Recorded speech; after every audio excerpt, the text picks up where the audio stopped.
Six-man rush. Will Howard to the corner. Smith got it. Touchdown. His first.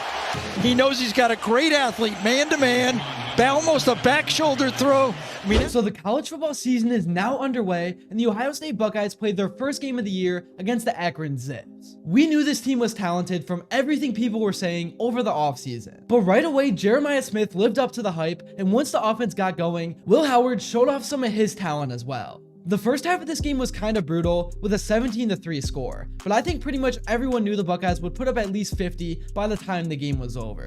Anyways, in this video, I'm going to be talking about what Ohio State showed us in the win over the Zips, what players I expect to be a big part of this team in 2024, and also what the Bucs need to do to prepare over the next couple of games for the big dogs like Oregon that I know will be here before we know it. But before I begin, I would really appreciate it if you would drop a like and subscribe. It only takes 5 seconds, plus you can always change your mind. We are on the road to 40k subscribers, and with your support, I believe we can get there super fast. Alright, so real fast, let's do a quick recap of the game. The Zips started off with a defensive stand, and then got on the board first with a Garrison Smith field goal. But that was pretty much it for them scoring-wise, and Jeramiah Smith got the Buckeyes on the board with the first 2 touchdowns of the game. And then the Buckeyes really got going in the third, when Lathan Ransom recovered a fumble and returned it to the house for a 27-yard touchdown. Carnell Tate had a 34-yard touchdown in the fourth as well. Sometimes, one player or the numerous plays that one player made stay in my head consistently, and that's Jeramiah Smith. His debut in the shoe was a lot of fun to watch. We have all heard all offseason, even the day before the debut, that Jeramiah Smith is different. He's more mature, carries himself differently, and is physically different. All of the things that so many have said about Jeramiah Smith are true.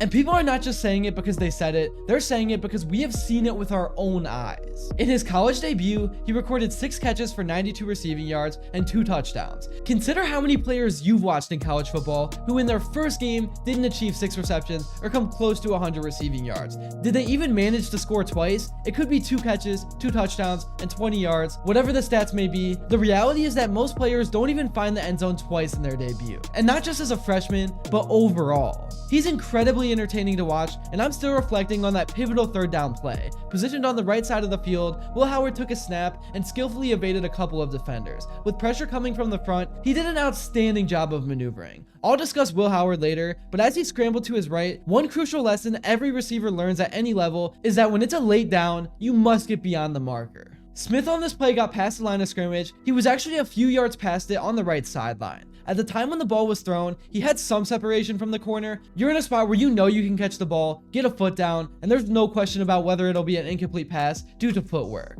Will Howard threw the ball where only Jeramiah Smith could get it, and that's exactly what he did. He got the first down, moved the chains, and there was also a touchdown opportunity on the left side near the red zone, and Jeramiah Smith of course made the play.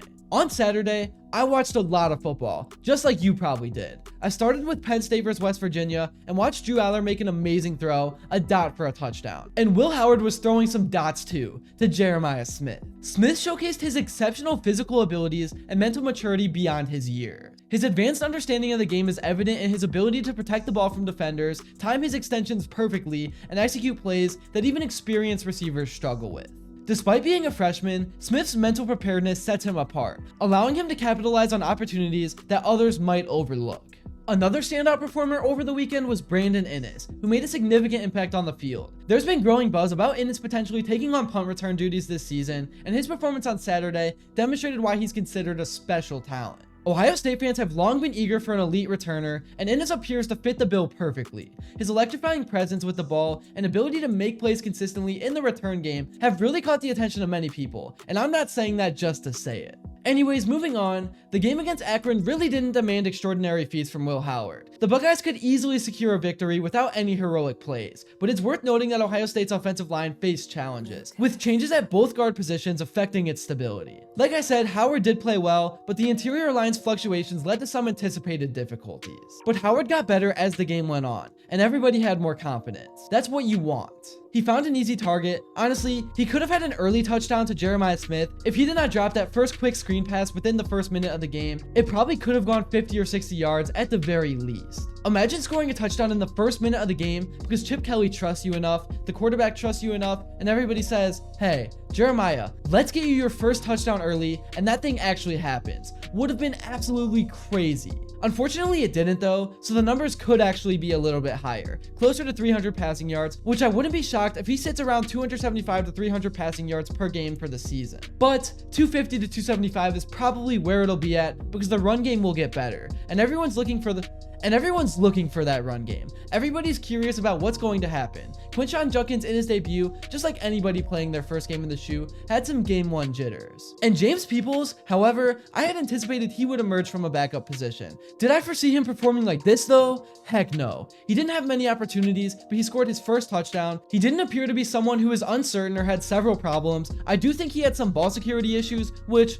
okay, that can happen. It's only the first game. Fortunately, it's not a conference match, it's against a MAC school, so there's some leeway. For these newcomers here, Will Howard, Judkins, Peoples, and so many others, they all showed improvement as the game progressed. Now switching over to the defense, they absolutely tortured Akron's quarterback. I almost felt bad. He looked defeated and voluntarily took himself out of the game. But that just shows you how big, physical, and dominant Ohio State's defense is going to be this year. Again, I know it's Akron, and the big dogs don't come till week 5, but it is just still good to see the signs and people playing well early on. Throughout the game, Akron struggled to find any rhythm, converting only 4 of 16 third down attempts, which is just 25%. Like I said, they even cycled through 3 different quarterbacks due to the relentless pressure from the defensive line. Overall, it was an impressive performance by the Buckeyes, highlighting their defensive prowess and setting a strong tone for the rest of the season. What did you guys think of the game? Let me know in the comments below. Next week will be against Western Michigan. It will be another nothing game, but it is being played at night, which should be pretty cool.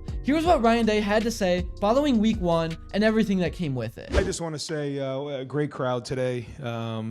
Skull Session was rocking and a great crowd. So what a great way to start the season. And then also, again, just another shout out to Archie Griffin. Now you have a much better idea. What did you like specifically about what he did? Where's a little area where, okay, we're going to keep working on that?